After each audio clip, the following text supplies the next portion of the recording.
Hello friends, welcome back to my channel food lover মিষ্টি। আজকে এই শীতের সময়ের খুব প্রিয় একটি সবজি দিয়ে ডাল বানাবো।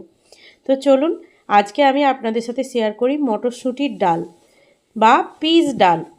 এত টেস্টি হয়, সত্যি বলছি। এইভাবে বানিয়ে দেখুন, রুটি, পরোটা, লুচি সবের সাথে জাস্ট জমে যাবে। কালারটা দেখুন কত সুন্দর এসেছে। তো কি কি উপকরণ লাগবে প্রথমে দেখিয়ে দিই।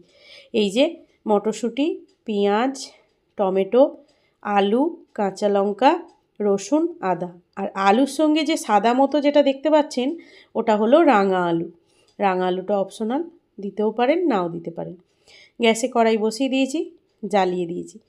আর এখানে আমি চলুন আগে পেস্ট বানিয়ে নিই।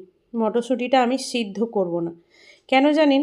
সিদ্ধ করে একরকম টেস্ট হয় আর কাঁচা করলে অন্য রকম টেস্ট হয়। তো চলুন এখানে আমি দেখাই।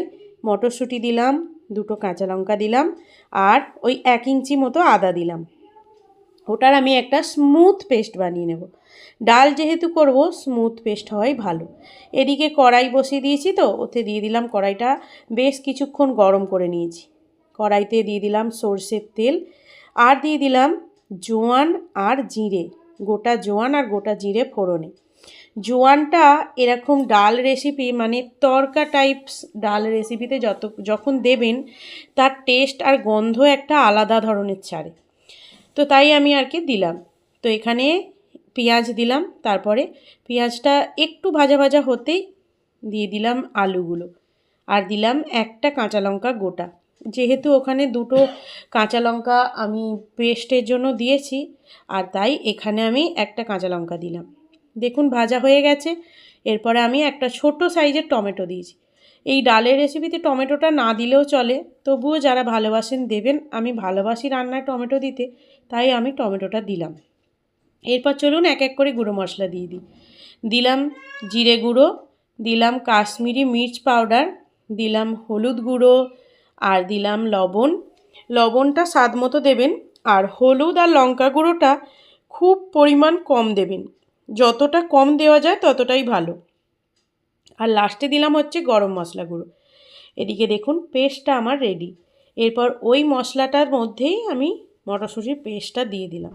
মটরশুঁটির পেস্টটা দেওয়ার পর একটু ভালো করে কষাতে হবে, কারণ কি মটরশুঁটিটা আমি কাঁচা বেটেছি। সেই জন্যেই বেশ কিছুক্ষণ, মানে ওই ধরে রাখুন মিনিট 5 থেকে 7 কষাতে হবে। কারণ কষিয়ে কষিয়ে বেশ ড্রাই ড্রাই ভাব হয়ে যাবে, তারপরে কিন্তু এতে আমি জল দেব। তো আমি কিন্তু সত্যি বলি, আমি রান্নায় কিন্তু কোনো দিন গরম জল ব্যবহার করি না। তো দেখুন মটরশুঁটিটা একদম ড্রাই ড্রাই ভাব হয়ে গেছে, তখন বুঝবেন যে কষানো বা মটরশুঁটিটা ভাজা রেডি হয়ে গেছে। এরপর আমি জল দিয়ে দিলাম। যে মিক্সিটার বাটিটাতে আমি পেস্ট করেছিলাম, সেই মিক্সিটার বাটিটা ধুয়েই আমি জলটা দিয়ে দিলাম। আরও একটু জল লাগবে। যদি মনে করেন যে একটু মোটা মোটা বা গাঢ় গাঢ় খাবেন, তাহলে জল কম দেবেন। আর যদি মনে করেন বেশ ডালের মতো পাতলা পাতলা হবে, তাহলে জলের পরিমাণটা বেশি দেবেন। আমি জানি না যারা বলেন যে গরম জল দিলে নাকি রান্নার টেস্ট বেশি হয়ে যায়, আমার কিন্তু জানা নেই। আমি রান্নাকে যতটা সহজ পদ্ধতিতে করা যায় আমি সেইভাবেই চেষ্টা করি। কারণ কি, আমরা রান্নাঘরে যতটা সময় কম কাটাবো, তার বাইরেও তো অন্য কিছু কাজ থাকে আমাদের, তাই না? তাই এদিকে দেখুন কালারটা কত সুন্দর হয়ে গেছে। যেমন দেখতে সুন্দর হয়েছে, আশা রাখি যে তেমনই ঠিক খেতেও ভালো হবে। আপনারাও বানিয়ে দেখবেন এইভাবে, অসাধারণ টেস্ট হয় মটরশুঁটির ডাল। আর এদিকে যে আলুগুলো ছিল, তার ওই 60% আলু আমি এরকম স্ম্যাশ করে দিয়েছি। কারণ আলুটা বেশি গোটা গোটা থাকলে ভালো লাগে না, ঘাঁটা ঘাঁটা আলু থাকলে বেশ সুন্দর লাগে, অসাধারণ খেতে লাগে। এই ডালটা একবার এইভাবে বানিয়ে দেখবেন। আর যদি মনে করেন মটরশুঁটি সিদ্ধ করে করব, তাও করতে পারেন, কোনো অসুবিধা নেই। তো চলুন এবার আমি এই ডালের মধ্যে একটা তড়কা লাগাবো।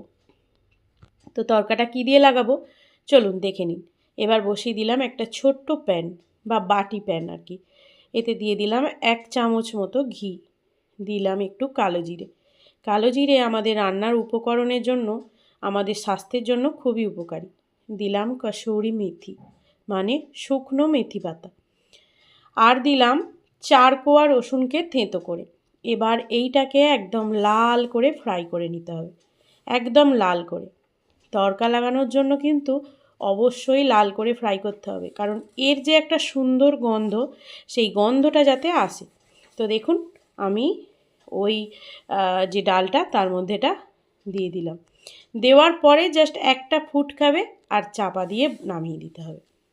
কিছুক্ষণ চাপা দিয়ে নামিয়ে রেখে তারপর আমি সার্ভ করব। চলুন, রেডি হয়ে গেল আমার মটরশুঁটির ডাল। এই দেখুন, একদম সার্ভ করে নেব এবার বাটিতে। একবার বানিয়ে দেখবেন, সত্যি বলছি অসাধারণ খেতে হয়। মটরশুঁটি এই শীতের মধ্যে আমরা অনেক কিছুতেই দিয়ে থাকি, প্রায় বলতে গেলে সমস্ত তরকারিতে, খিচুড়িতে দিয়ে থাকি। এইভাবেও একবার বানিয়ে দেখবেন, আশা করি ভালো লাগবে। বানিয়ে আমাকে কমেন্ট করে জানাবেন কেমন লাগলো। চলুন তাহলে আজকে রেসিপিটা ভিডিও এখানেই শেষ করলাম। ভালো লেগে থাকলে অবশ্যই লাইক, শেয়ার, কমেন্ট করবেন।